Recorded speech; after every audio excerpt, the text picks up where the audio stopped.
He said, here we go, that's fucked up. Come on, it's gonna be fun. I enjoy this. It's always fun for you, Daniel. Molly Whopper. I'm gonna retire Molly Whopper. For a minute anyway. Do it. Hey, thank y'all for coming out. Shit, I'm having so much fun with this comedy shit now. You know, I got shows up on YouTube. And as always, my family out there in Jericho, Arkansas, they think I done made it. And they said, look at that Jimmy. God dang it, that boy done made it. God damn it, I tell you, he's rich now. And I have to, they call me now, right? Hey, Jimmy. Well, they don't call me Jimmy, they call me Dennis. You know, hey, Dennis. Boy, hey, girl, I got him on the phone right now. Hello, how you doing, Dennis? I'm like, who the fuck is it? Remember me from when we were 7? The fuck, I remember you from when we were 7, and I was already alcoholic. Get the mic stand out of the way, Jimmy, you I'm fucking sorry, crackhead. I fucked up. I fucked up. I should have known better. I'm getting sober though. I know. You're good. And everybody was talking about hosting and all them motherfuckers going out of business. I couldn't give a rat's ass about them motherfuckers going out of business. I don't. But let me understand this. If one liquor store, if there's a rumor of a liquor store going out of business, I'll get the first memo and I'll chip in to keep them motherfuckers in business. Okay? If there's one hoe out there, well, I don't call it a hoe, there's one street money, talking about she gonna stop. Yeah, street money. That's a kind of gentle way of calling a prostitute. You know, I don't want to call it a prostitute because some of them are my partners, so I just call it street money. You know, if she talking about going out of business, I'm gonna know about that.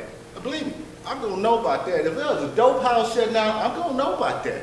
But we don't give a fuck about the goddamn hosts. I mean, even though I'm buying a whole gang of them and shipping them off to jail, you know, we're gonna make money off that shit. It's gonna be like crack. It's gonna be like selling crack back in the 80s.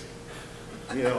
What was that like, Jimmy? Oh, that shit. Oh, bro, please believe. Well, you said it like we know. Oh. Hey, y'all. Hey, you white people. It's like selling crack, hey. That shit, you know, selling crack, you know, we were selling weed. You know, we were selling weed. And what happened was I came back from Miami and they were, you know, selling weed and I was selling partial. Because I had to sell partial until I could save up enough to get me a fucked up ounce. And then the crack came in from LA and Lord have mercy. Over fucking night. It changed the whole dynamics overnight. And you know what's so fucked up is it was right out front of the motherfucker, right out front of this place right here. It used to be the Jose Theater then. Yeah. And it was just romping. We was out there just selling dope like nobody's business. And I thought I was gonna get rich. I didn't know I was going to prison. You know, What a surprise, Jimmy!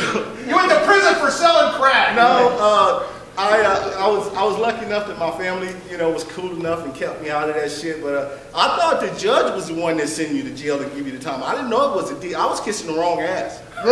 You know, I was talking to the judge. I'm like, I got to get ready for the judge. And then these motherfuckers tell me, say, hey, bro, check this out. I don't know what you're doing, but it ain't the motherfucking judge that's gonna be giving you all this goddamn time. I said, he's the motherfucking judge. He was like, you got a lot of shit to learn. Maybe you'll learn it. It's the DA that does that shit. And somebody gonna get some time, you know. And yeah, I wasn't snitching, I was talking. I told on them motherfuckers. I was like, it was him and him right there.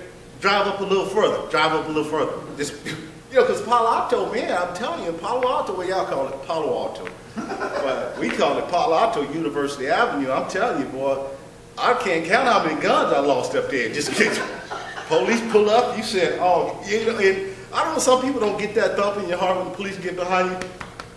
Your motherfucking heart's just bad. It's just racing like a rabbit. You don't know if you're gonna pass out or die. But you know you gotta clean this shit out the car, you know. You know, 8 months and 20 days, that changed my whole motherfucking life. I know one thing, I couldn't wait to get out and get me a drink and get some pussy from me. I was like, yeah, pick me up, pick me up, pick me up. And now, you know, I'm single and I'm happy about that shit. I'm truly happy. I am. I mean, I'm single, but now I think I'm gonna start dating. But here's the criteria, okay? She got to be at least on probation and or parole.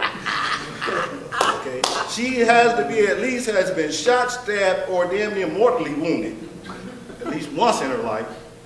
Okay. And she has to have fucked up credit. You know. And I mean, she has to be an ex-prostitute, ex-street money. And here's why I want all of this. So that way there won't be no motherfucking surprises. You know, you come home and she is just motherfucking gobbling up your partner's dick. You in shock. you know, y'all go down there to buy some shit, now all of a sudden they run her credit. She's like, I don't know, my credit was good. Bitch, what the fuck you mean it was good? All this shit was before you got with me? That way, you know, we get all that shit out of the way. I know when the motherfuckers come up with them badges and them coats and that little badge on the side, I know this time they ain't come for me, they come for her. That bitch in there, she right in there on the couch, right? She in there waiting, you know. And I was pulling them out, hey, they want to talk to you. They ain't even for me this time, you know. And like I said, back there in the country, we getting all ready for the holidays. You know, everybody's going down there. I'm not going, I want to go because, I just want to go down there to the juke joint again. I love going to the motherfucking juke joint. And them big old pretty women, and I'm telling you, like I did last time, let me get my stool. Because they do that shit, man. I mean, they just, god damn, they just so dark. But then I love women anyway. When they up in that juke joint, that old Bobby Blue playing and B.B. King music playing, and my uncle with his slick talking ass smoking that cigarette. And she's sitting there, and he's whispering something in her motherfucking ear, and she's, and the next thing you know, they done left, and there come the baby. There come the motherfucking babies. Like, I thought then, I said, you know what? I'm gonna stay away from that shit, because that's where babies come from. That's where the fuck they come from. Until my dad said, you stupid motherfucker, babies don't come from there, okay? Babies come from the child support office. From the child, yeah, you keep fucking around, you'll find out. And now I do believe they come from that motherfucking place. You know? But they got this new thing that's called the code, which I had to play homeless. I had to get rid of all of my shit, you know, to qualify for it. Now, fuck it, I got rid of my pride first. I said, I don't give a fuck. I'm getting rid of every goddamn thing. I'm on food stamps, GA. They told me that's what you need to do, and that's what the fuck I did. Been hiding shit. I got all my shit hid, motorcycles, car. I got to ride a fucking bicycle. Yeah. And the bitch is creeping up behind me. She's like, that motherfucker guy said, yeah, I got a motorcycle. I tore him apart. He can put them together. He racing. No, I don't waste nothing. I don't have nothing. That BMW, he got a bit. No, I don't have nothing. I'm going to keep it like that. Even when I get rich, I ain't going to be like them motherfucking brothers up there talking, I got this, I ain't got nothing, I ain't got nothing, I ain't got nothing. That's going to be the whole rap song, I ain't got shit. Because there's too late. Once they find out you got that shit, you can't even buy that shit. You know, I don't have to file taxes, all that shit. I just put down there nothing. I am a transient. Good work, Jimmy. All right, thank Good you. work, Jimmy. You guys go first. Help me out. Help me, I need help. No, you don't need help. We'll get you in. Why the fuck do people call you Dennis? Because rumor has it I was a badass little boy, because I was my mom's only boy. And they spoiled me. And I took a bunch of shit. And she just thought it fit as Dennis the Menace, the little white kid. Well, you gotta explain that. The little white kid. Otherwise, we're like, why do they call him Dennis? Okay, I forgot that part. PX? Or maybe add into that how your name is Dennis because you're like the black Dennis the Menace. Like, I don't know, I was thinking of that. Because I wanted to know too, I was like, how do you get Dennis from Jimmy? Right. Yeah, okay. Actually, if you wanted to talk about Dennis Menace, instead of saying you're black Dennis Menace, white Dennis Menace, you say I'm like a Filipino Dennis Menace. This is fuck with everybody. Yeah. Okay, I can do that. Anybody else? What the hell kind of feedback is? All right. I'm getting nothing. I can read their minds, though. All right, Jimmy, this is what I love. Let me tell you what I love, is that you have point of view. You're being brutally honest up there. I like you immediately because I go, this motherfucker's not lying about any of this. He's proud of it, and it's a different take. You know what I mean? Right. Like, what were you, a couple weeks ago when you go, fuck Obama, you know what I mean? Yeah. Because that's your point of view. And I thought, that's interesting, man. You're like, fuck that motherfucker. You never did anything. And it's like, that's honest, and I like it, and it's funny because it's refreshing, you know? Here's a black guy that doesn't like Obama. Here's a black guy that doesn't like the fact that he has a family. Here's a black guy that doesn't like the fact that people are all over him for shit that he did before. He just wants to be left alone, and he's going to create his own world. I think it's beautiful, and it's funny. So when you get up there, I like you immediately, especially when we start getting honest.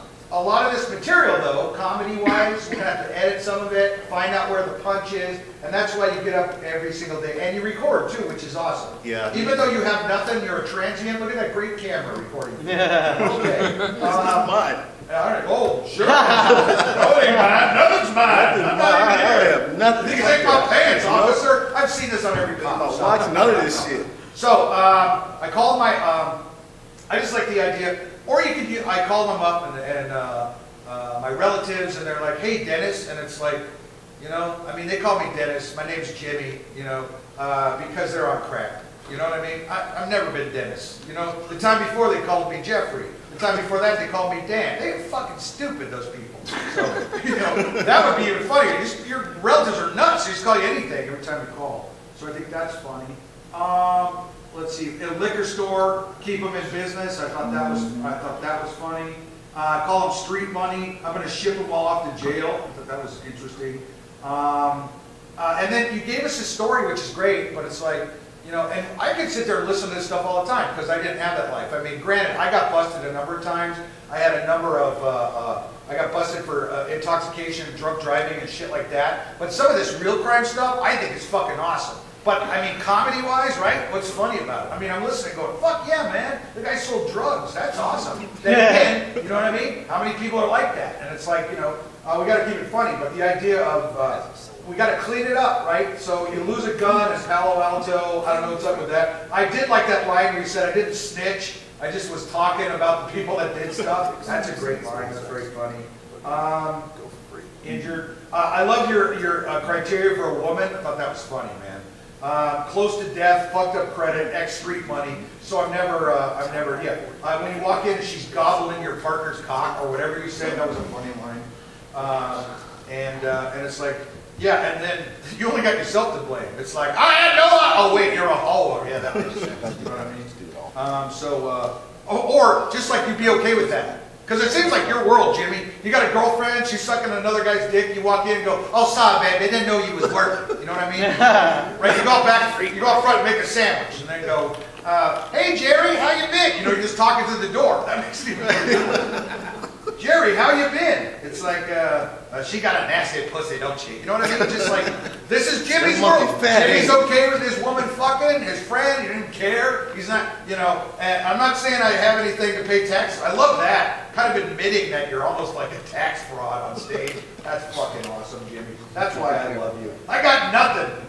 Yeah, I got nothing. Please do not look in the storage spaces in Palo Alto. I have nothing. Please do not go to East Palo Alto to self-storage, by the way. Because I have nothing. You know what I mean? That's just funny. So, yeah, whether I don't even want to know the truth, but it makes me laugh that it's possible that you're a billionaire and you're riding a fucking bike around because you just want to be left alone. That brings me joy, Jimmy. Anyway, so I love you. I want to hear what you have to say. We just gotta a lot of that stuff is too much information. What is the least amount of words I need to create an image in people's heads to what will be known as a setup, and then what's the least amount of words reinterpretation that I need to get to for us to have a punchline. That's all I'm after, Jimmy. Okay? All right, but good work, man. Every week I'm happier and happier. Good to see you, Jimmy. Nice work. Good to see you guys. Thank you. Yeah, come on up. Thank Jeff Whitmore.